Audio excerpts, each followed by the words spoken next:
In God's hands. Do you know the proper way to sit in a chair? Khachik knew the proper way to sit in his high chair.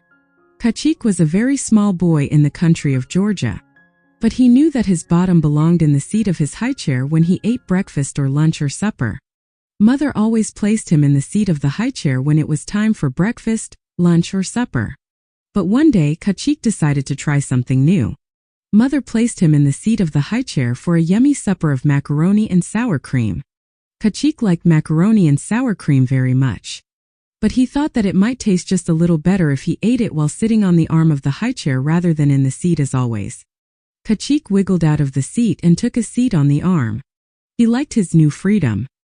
His legs were no longer trapped below the small table holding his supper on the high chair. Khachik also liked the new view. He looked around the room and he took a bite of macaroni and sour cream. Suddenly he fell backward. Mother saw Khachik tumble from the arm of the high chair. She wasn't too far away from him in the kitchen, but she was too far away to catch him. Khachik landed on the floor and hit the back of his head hard. Mother screamed and ran over to the little boy.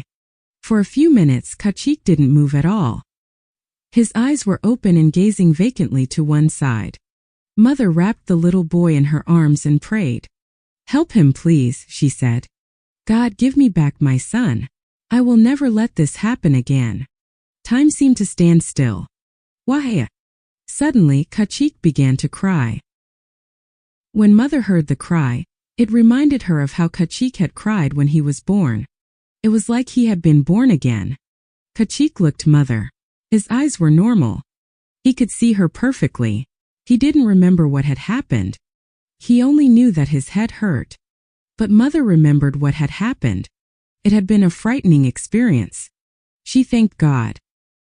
"Thank you, God, for waking my son up and giving him life," she prayed. Mother called the ambulance. But when the ambulance arrived, the paramedics couldn't find anything wrong with Khachik. Even though he had hit his head hard, he was fine. "Let's take him to the hospital just to make sure," a paramedic said. At the hospital, the doctor gave Khachik a clean bill of health. He was a healthy little boy with a slightly sore head. After that day, Mother gained a new understanding of God. She understood that everyone's life, Khachik's life, her life, everyone's life is in God's hands. She is happy about that, and so is Khachik. "My life is in God's hands," he said. Part of this quarter's 13th Sabbath offering will help open a health center in Georgia, where Khachik lives. Thank you for planning a generous offering on June 29th.